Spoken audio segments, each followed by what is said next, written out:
আসসালামু আলাইকুম ওরহমতুল্লাহি ওবরকাত। সম্মানিত প্রিয় বন্ধুরা, আজকে আসলাম 70 ঊর্ধ্ব একজন চাচাকে কোরআন শেখাতে। যেহেতু আমরা সমাজে ইমামতি করে থাকি, এই কাজটি আমাদের দায়িত্বের উপরেই পড়ে থাকে। তো যেহেতু চাচায় আমাকে খোঁজ করলো, খবর দিল চাচাকে কোরআন শরীফ সহিশুদ্ধভাবে শেখাতে, তো চাচার কথা আমি আর না রাখে পারলাম না। তো আমি চাচার বাসায় চলে আসলাম, চাচার সাথে একটু মত বিনিময় করলাম। বাসায় আসলে একটু ভরসা দিবেন আর কি, না থেকে বলবেন অসুবিধা নেই, নতুন নতুন এরকম হয় আসতে ঠিক হবে।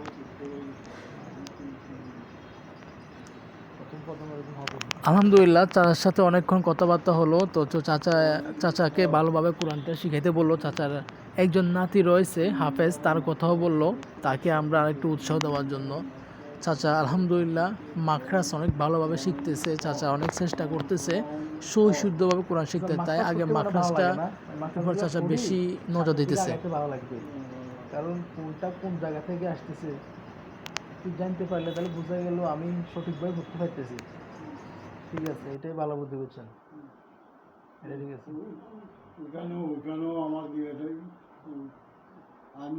আলহামদুলিল্লাহ, চাচা মোটামুটি দেখলাম খুব ভালোই পারতেছে, খুব ভালোই আমাকে পড়াগুলো শোনাচ্ছে। চাচার পড়া দেখে আমার কাছে মোটামুটি অনেক ভালোই লাগলো। চাচা ইনশাল্লাহ খুব দ্রুতই কোরআন শরীফটা শিখতে পারবে। সম্মানিত বন্ধুরা, আসলে চেষ্টা করলে মানুষের কাছে কোনো কিছু অসম্ভব না। চাচা 2-1 দিনে দেখলাম অনেক বেশি এগিয়ে গেছে। এখন কথা হলো, এত অল্প বয়সে এত বড় একটি সাহস করা, সশুদ্ধ কোরআন শিখবে। দেখুন, এই বয়সে মানুষ রেস্টে থাকে, এত বড় চিন্তা ভাবনা কেউ করে না। কিন্তু সেই জায়গা থেকে চাচা যে এত বড় একটা চিন্তা ভাবনা নিল, চাচার জন্য কি দোয়া করা যায় এবং কি লেখা যায়, কমেন্ট বক্স আপনাদের জন্য খোলা থাকলো। আপনারা অবশ্যই সেখানে মন্তব্য করবেন এবং চাচার জন্য সবাই দোয়া করবেন। আমি এই আশাবাদী, আপনারা চাচার জন্য অবশ্যই দোয়া করবেন।